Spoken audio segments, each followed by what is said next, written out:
नमस्कार, मैं हूं प्रशांत द्विवेदी। S7 के संवाद कार्यक्रम में आपका बहुत बहुत स्वागत है। हम आपको बता दें कि आज हमारे साथ में सीधे मिर्जापुर से जुड़ गए सौरभ पांडे, जिनकी सिविल सेवा परीक्षा में 66 रैंक थी। बहुत बहुत स्वागत है आपका पांडे जी हमारे खास कार्यक्रम संवाद में। नमस्ते, धन्यवाद। अच्छा, मैं आप इतनी बड़ी ऊंचाइयों में पहुंचे हैं, मैं समझना चाहता हूं, आपसे जानना चाहता हूं इस बात को कि आपने इसी कैरियर को क्यों चुना, क्योंकि अन्य भी बहुत सारे अवसर सामने दिखाई पड़ते हैं। तो आपकी ये सोच कैसे आई कि मुझे यही करना है? कॉलेज के दिनों से ही थोड़ा मुझे रीडिंग में इंटरेस्ट था, तो बहुत सारी चीजें मैं पढ़ने लगता था और अन्ना मूवमेंट एक्सेट्रा उस समय शुरू हुआ था। तो देश में क्या हो रहा है, पॉलिटी, इकोनॉमी एक्सेट्रा टॉपिक्स भी मैं पढ़ने लगा था इंजीनियरिंग के साथ साथ। तो इंटरेस्ट बढ़ता चला गया। फिर ये जॉब के बारे में पता चला, देखा कि इसमें बहुत डाइवर्स रिस्पॉन्सिबिलिटीज होती हैं, बहुत तरीके के फील्ड में इसमें काम किया जा सकता है। तो जब मैं जैसे मैं इंजीनियरिंग में जॉब करता गया तो मुझे लगा कि इससे ज्यादा इतनी सारी चीजें करने को अगर इसमें मिलता है, इतने सारे चेंजेस लाने का मौका मिलता है, तो मुझे इसको ट्राई करना चाहिए। अच्छा, अगर देखा जाए, देखिए साफ तौर पे अगर देखा जाए तो जाहिर सी बात है कि बहुत बड़ी बड़ी जिम्मेदारियां आप लोगों को मिलती हैं। वो चाहे केंद्र सरकार की योजनाएं हो, चाहे प्रदेश सरकार की योजना हो, किसी भी स्टेट में आप जाएं और वहां अधिकारी बने, तो सबसे अगर देखा जाए सबसे चैलेंजिंग जो वर्क होता है वो यही होता है कि आपको जो योजनाएं आ रही हैं उनको कैसे गरीब तबके तक पहुंचाया जाए, सबसे बड़ा चैलेंज होता है। और दूसरी ओर अगर आप देखें तो एक राजनीतिक दबाव भी कहीं ना कहीं अधिकारियों के ऊपर होता है। कैसे इसको आप दरकिनार करके कैसे काम को करेंगे, क्या सोच है आपकी? मैं समझना चाहता हूँ आपसे इस बात को। सर, मेरी ये सोच है, जैसा कि मुझे मेरे पापा ने भी सिखाया है और हमें पढ़ने में भी सिखाया जाता है कि प्रोसीजर्स और रूल्स बनाए जाते हैं इन सब चीजों को अवॉइड करने के लिए। क्योंकि हर तरह के अपने पॉइंट ऑफ व्यूज हो सकते हैं, ओपिनियंस हो सकती है, प्रेशर हो सकता है, लेकिन अगर लॉ बनाया है, रूल्स बनाया है, तो उसका पर्पज ये होता है कि इस केओस को थोड़ा एक लाइन से इम्प्लीमेंट करने में मदद मिल सके। तो हमें उसके साथ ही काम करना है, क्योंकि हम एज ए पर्सन कोई किसी से बड़ा नहीं होता, छोटा नहीं होता। तो अगर स्कीम गरीबों के हित के लिए बनाई जाती है तो उसमें कोई भेदभाव का स्कोप नहीं होता है। तो हमें उसके साथ लग के उसका इम्प्लीमेंटेशन करना चाहिए। तो फिर धीरे धीरे प्रेशर और इस तरह की चीजें भी कम हो जाती हैं। अच्छा, मुझे आप बताइए कि जिस तरह से आपने सोचा, तो कुछ ना कुछ कहानी जरूर होगी इसमें कि मुझे यही बनना है। कोई ना कोई आदर्श होगा आपका कि जिससे आप प्रभावित हुए होंगे, या कुछ आपके बचपन का कोई घटनाक्रम रहा होगा कि आप इसी ओर आगे बढ़े, सिविल सेवा परीक्षा की तरफ ही आगे बढ़े। क्या थी आपकी सोच और कौन थे वो लोग जिन्होंने आपको प्रेरित किया, जो आपके साथ में थे, कदम से कदम मिला के आपके साथ चल रहे थे और आज भी आपके साथी होंगे मेरे ख्याल से? मुझे बताइए। प्रेरित तो मेरी इसी सिविल सर्वेंट्स ही रहे हैं मेरे, बहुत सारे, कोई बहुत स्पेसिफिक एक दो लोग नहीं रहे, बट थोड़ा भी हम लोग देखा करते थे कि हमारे डिस्ट्रिक्ट में कौन है, कहाँ रहते हैं, या कौन से किस काम की पावर उनको दी जाती है। तो हमेशा पता चलता था कि ये पावर डीएम के पास होती है। और जैसे अगर बच्चों की स्कूल का कुछ इशू है तो डीएम बता सकता है कि ठंड ज्यादा होगी तो छुट्टियां करेंगे नहीं करेंगे।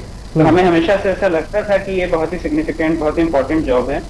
फिर और भी हम जब मैंने बड़े होने पे और रीडिंग वगैरह की तो हमने देखा कि बहुत सारे सिविल सर्वेंट्स गाँव में जाके वहाँ की सड़कों पे काम करते हैं, क्योंकि वो बचपन में देखे होते हैं कि उन सड़कों का कितना इंपॉर्टेंस होता है, चाहे एजुकेशन हो, चाहे वुमेन सेफ्टी हो। इस तरह के इंफ्रास्ट्रक्चर को छोटी छोटी जगहों तक पहुंचाने में उनका बहुत बड़ा रोल रहता है। तो वो सब बहुत इंस्पिरेशनल लगता था मुझे। और फिर मेरी फैमिली हमेशा से ही साथ रही, भरोसा रखा उन्होंने कि कभी ना कभी होगा। बहुत बार फेल होने के बाद भी ऐसा कभी नहीं लगा कि नहीं अब तुम छोड़ सकते हो या फिर अब कुछ और किया जाए। तो अंत समय तक लगे रहे साथ में।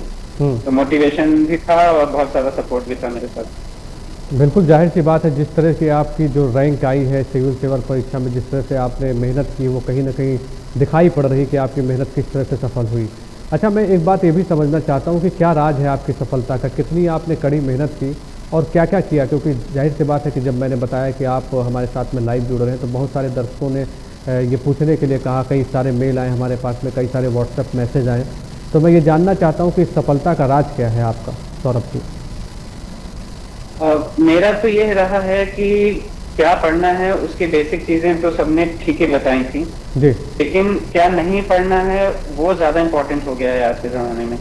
क्योंकि इतने ज्यादा सोर्सेस अवेलेबल हैं, इतने ज्यादा वेबसाइट्स चलते हैं, टेलीग्राम ग्रुप्स हैं, व्हाट्सएप ग्रुप्स हैं, वीडियोस हैं, लेक्चर्स हैं, टीचर्स हैं।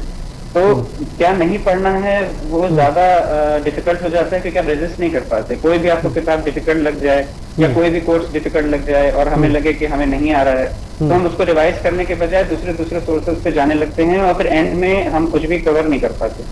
तो मेरा एक ये फंडा रहा है कि थोड़ा पढ़ते जाएंगे, उसको बार बार करते जाएंगे, भले सिलेक्शन नहीं होता था, अपना अपना कोर मेथड चेंज नहीं करते थे।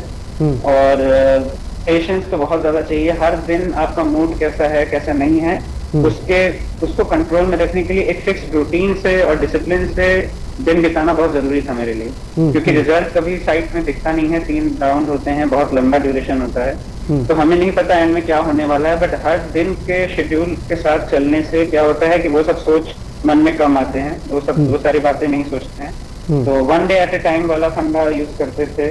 घर वाले तो हमेशा सपोर्ट करते थे और कभी उसको ज्यादा डिस्ट्रैक्ट नहीं होने दिया प्रोसेस। बार बार रिपीट किया, इम्प्रूव किया, फीडबैक लिया लोगों से। वही कह सकते हैं कि उसी से हुआ होगा। अच्छा, क्या सब्जेक्ट था, मैं आपका जानना चाहता हूँ, ऑप्शनल सब्जेक्ट क्या था इसमें? मेरा ऑप्शनल सब्जेक्ट ज्योग्राफी था।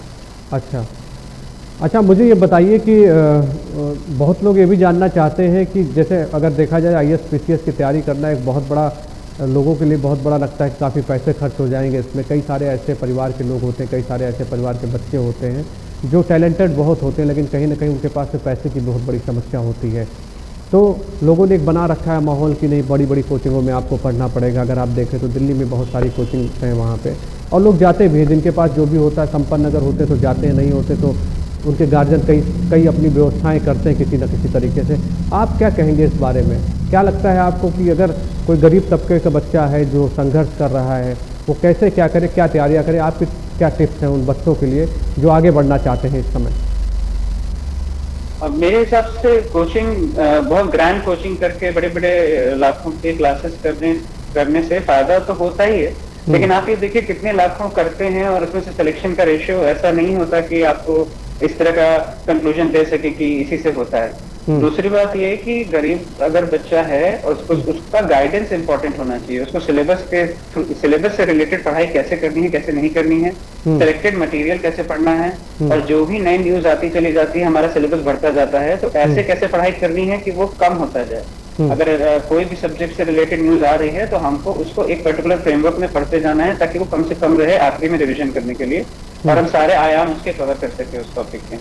तो कोचिंग का रोल इतना होता है कि कई लोगों को टाइम टेबल सेट हो जाता है क्लासेस जाने में आने में, बट मैं ये कहूंगा कि कई बच्चों में ये थोड़ा सा उनके शेड्यूल के लिए हेल्प ही करता है। अल्टीमेटली उनकी मेहनत, उन्होंने जो अपनी पढ़ाई फोकस के साथ, टेस्ट सीरीज के साथ प्रैक्टिस करके अपना रिजल्ट, अपना एंड प्रोडक्ट कैसा उन्होंने इम्प्रूव किया, चाहे वो आंसर्स हो, चाहे वो इंटरव्यू वगैरह हो, वो ज्यादा इंपॉर्टेंट होता है। और यहाँ पे आपके जो सोर्सेज अवेलेबल होते हैं, टेलीग्राम पे, व्हाट्सएप पे, यूट्यूब पे, वो इंपॉर्टेंट हो जाते हैं, क्योंकि वो आपको फ्रीली अवेलेबल हो सकते हैं। आपके पास डेटा पैक हो, इंटरनेट हो, वो सब थोड़ा अरेंजमेंट करना होता है। बहुत सारे कोचिंग फ्री में कोचिंग भी देती है दिल्ली में, अपना जैसे कॉर्पोरेट सोशल रिस्पॉन्सिबिलिटी के थ्रू पढ़ाने भी जाते हैं। कई इंस्टीट्यूट्स स्कॉलरशिप देते हैं, स्टे का पैसा भी देते हैं, तो जो भी बैकवर्ड है उनकी हेल्प होती है। और किसी भी कम्युनिटी से कहीं से भी कोई आए, एग्जाम इतना डिफिकल्ट है कि बहुत सारे चैलेंजेस कॉमन होते हैं, तो एक दूसरे की मेहनत करनी चाहिए। एस्पिरेंट्स को, पेरेंट्स को, फ्रेंड्स को धीरे धीरे ओवरकम किया जा सकता है। तो आप मुझे बताइए कि आपने क्या कुछ कोचिंग में पढ़ाई की, कहीं बाहर गए आप, किस तरह से आप अपनी तैयारी को करते थे, और आपने कब से आप ये तैयारी कर रहे हैं सिविल सेवा परीक्षा की? मैं 2015 तक जॉब में था, लेकिन मैंने एक अटेम्प्ट 2014 में दे दिया था जॉब के साथ, क्योंकि मैं पढ़ाई स्टार्ट कर नहीं पा रहा था जॉब के साथ। तो मैंने सोचा एक अटेम्प्ट दूंगा तो शायद थोड़ी पढ़ाई स्टार्ट फाइनली किक ऑफ हो जाएगी। तो 2-3 महीने पहले मैंने 2014 के अटेम्प्ट से पहले पढ़ाई शुरू की, वो अटेम्प्ट दे दिया, मेरा नहीं हुआ क्योंकि तैयारी कुछ थी नहीं। फिर मैं 2015 में क्विट करके दिल्ली आ गया, जॉब छोड़ दी मैंने बैंगलोर से, और यहाँ पर मैंने ज्योग्राफी के लिए क्लासेस ज्वाइन की, और जो भी ऑनलाइन वगैरह मैं करता था फ्रेंड से लेके, कुछ मैंने भी कोचिंग की थी, टेस्ट सीरीज तो अभी भी करता था मैं लास्ट अटेम्प्ट तक। तो वो मैं दिल्ली से स्टार्ट किया 2015 से। फिर मेरा फर्स्ट अटेम्प्ट में सेकंड अटेम्प्ट हो गया, वो उस साल भी मेरा प्रीलिम्स क्लियर नहीं हुआ। नेक्स्ट टाइम भी मेरा 0.66 मार्क्स से प्रीलिम्स रह गया था। तो फर्स्ट 3 मेरे ऐसे ही चले गए थे। फिर लेकिन वही फिर मैंने रिपीट सेम पढ़ना चालू किया, टेस्ट सीरीज वगैरह लगाए, आंसर्स लिखते गया। तो लास्ट के तीनों अटेम्प्ट में मैंने इंटरव्यू दिया और फिर फाइनली इस वाले इंटरव्यू के बाद मेरा रैंक आया। अच्छा, आप लगातार ये बात कर रहे थे कि जैसे ऑनलाइन पढ़ाई होती है एक तरीके से, आपने कहा कि व्हाट्सएप है, ट्विटर है, टेलीग्राम, बहुत सारे ऐसे माध्यम हैं जो इस समय कुल मिला के सोशल साइट्स जो इस तरह की हैं वो कहीं ना कहीं कारगर साबित हो रही हैं। अगर कोई बैठा है घर पे और अगर वो अपनी तैयारी करना चाहे तो काफ़ी कुछ आसान हो गया, क्योंकि पहले का अगर परिवेश आप देखें तो बहुत सारी समस्याओं का सामना करना पड़ता था। और भारत के प्रधानमंत्री जिस तरह से डिजिटल इंडिया को आगे बढ़ा रहे हैं वो कहीं ना कहीं एक कारगर प्रयास है। कैसे देखते हैं आप डिजिटल इंडिया को, क्योंकि आप एक सीट पे बैठने वाले हैं, आप एक जिला चलाएंगे आगे चल के, क्या सोचते हैं, आपकी क्या सोच है डिजिटल इंडिया के बारे में, क्या सोच है आपकी, मैं समझना चाहता हूँ आपसे। मेरे ख्याल से डिजिटल इंडिया बहुत बड़ा प्रोजेक्ट है, बहुत बड़ा स्कीम है, बिकॉज हमारे स्पेशली जो बैकवर्ड एरियाज हैं उनकी पॉपुलेशन डेंसिटी बहुत ज्यादा है। और डिजिटल इंडिया यानी क्या किया है कि डिसेंट्रलाइज कर दिया है कई तरह की इंफॉर्मेशन को, उनका एक्सेस सबको दिया है, सबकी पहुंच में बहुत सारा नॉलेज आ गया है। ई पाठशाला के थ्रू एनसीईआरटी की बुक्स पढ़ी जा सकती हैं, बहुत सारे और कोर्सेज किए जा सकते हैं, बहुत सारे यूट्यूब चैनल चला के लोग पैसे कमा सकते हैं। तो बहुत सारी इन्फॉर्मेशन जो पहले कुछ एरिया में कंसंट्रेटेड थी नॉलेज इन्फॉर्मेशन, वो अब फैलती जा रही है। अब चाहे वो आर्ट्स हो, चाहे अभी फॉर एग्जांपल कोरोना में फेस मास्क मधुबनी पेंटिंग के आर्टिस्ट ने बिहार के बनाई थी, वो व्हाट्सएप के थ्रू, ट्विटर के थ्रू हम सबने शेयर किया, कई लोगों ने ऑर्डर किया। तो इस तरह के टैलेंट को वर्ल्ड स्टेज पे पहुंचाने के लिए डिजिटल इंडिया का बहुत ही इंपॉर्टेंट रोल है, क्योंकि बहुत ही फास्ट तरीके से ये काम कर सकता है। अभी अंडमान निकोबार आइलैंड भी बहुत दिनों से हम देख रहे हैं कि स्ट्रेटेजिक होने के बावजूद भी बैकवर्ड रहा है और इंटरनेट एक्सेप्टर नहीं रहा है।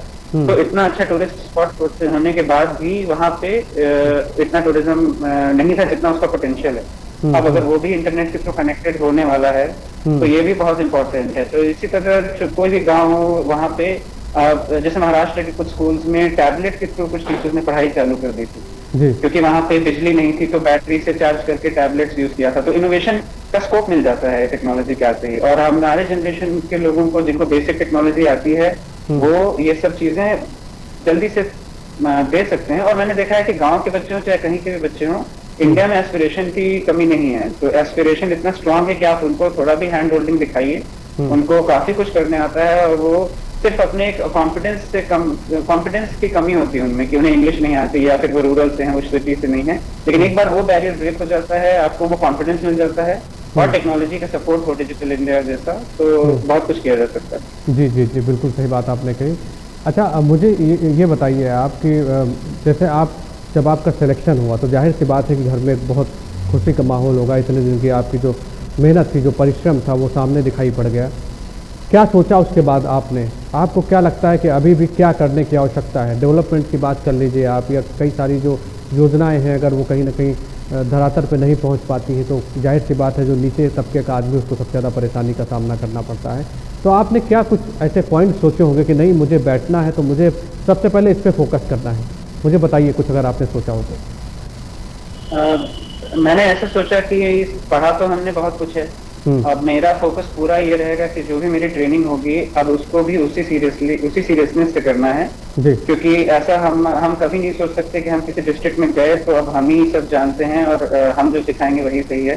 तो मेरा ऐसा मानना है कि हम अपनी पूरी ट्रेनिंग, मैं अपनी ट्रेनिंग अपनी पूरी ऑनेस्टी से करूँ, अच्छे से करूँ, और उस डिस्ट्रिक्ट में जाके वहाँ के प्रॉब्लम्स को समझ के जो चीजें चेंज की जा सकती हैं, इम्प्रूव की जा सकती हैं, वो उसके हिसाब से करना चालू कर दूं। क्योंकि एकदम से बिग बैंग करके बहुत बड़ा काम करके महान टाइप कुछ चेंजेस करना थोड़ा वैसा नहीं मुझे लगता है कि करना चाहिए। क्योंकि हर जगह की अलग प्रॉब्लम होती है, उसको समझे बिना कोई अपनी सोच से या अपनी सुपीरियरिटी के सेंस से करने लगे तो नहीं होगा। वो मेरा मानना है। तो मेरा अभी पहला फोकस तो ये रहेगा कि ट्रेनिंग में जो भी सिखाया जाए उसको अच्छे से सीखूं, और दूसरा ये रहेगा कि मैं जहाँ भी जाऊँ पहले वहाँ के बारे में अच्छे से अंडरस्टैंडिंग लूँ। थोड़ी जल्दी करना पड़ता है क्योंकि बहुत ज्यादा टाइम भी नहीं होता है, कुछ साल मिलते हैं, लेकिन वहाँ हर जगह पे एक कस्टम मेड सोल्यूशन की जरूरत होती है। अपना पढ़ा हुआ सीधे नहीं भी ठोक सकते, ऐसा भी नहीं कर सकते।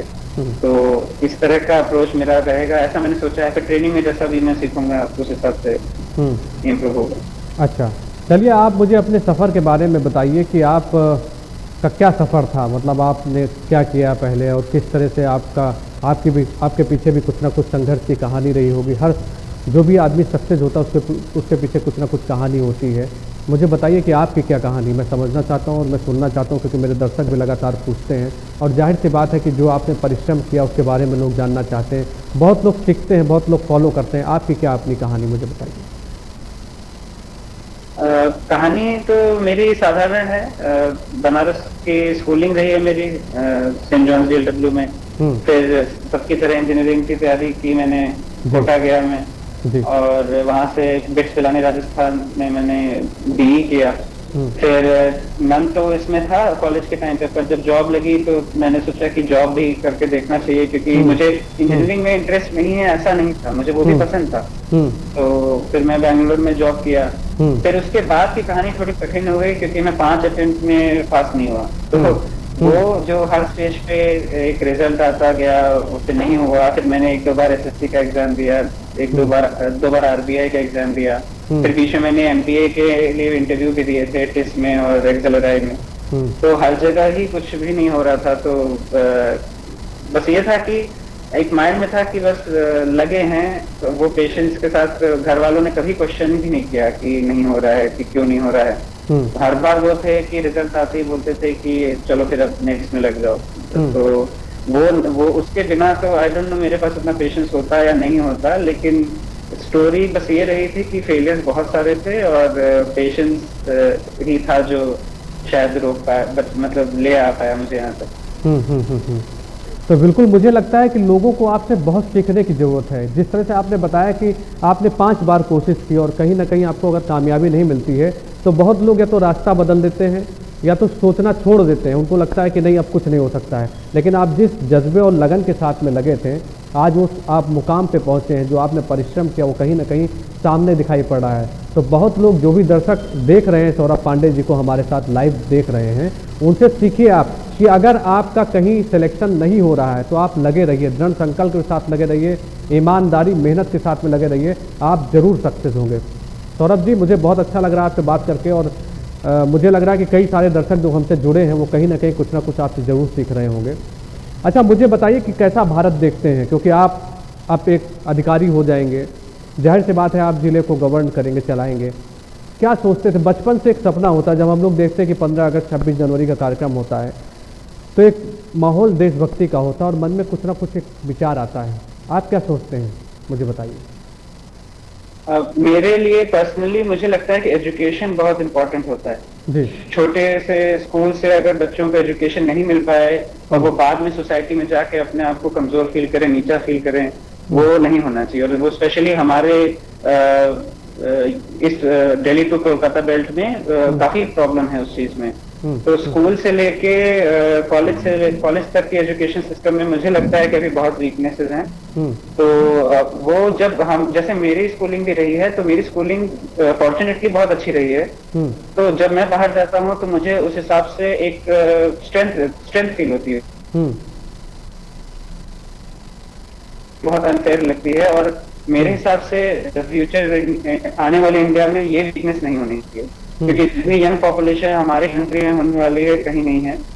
तो मेरे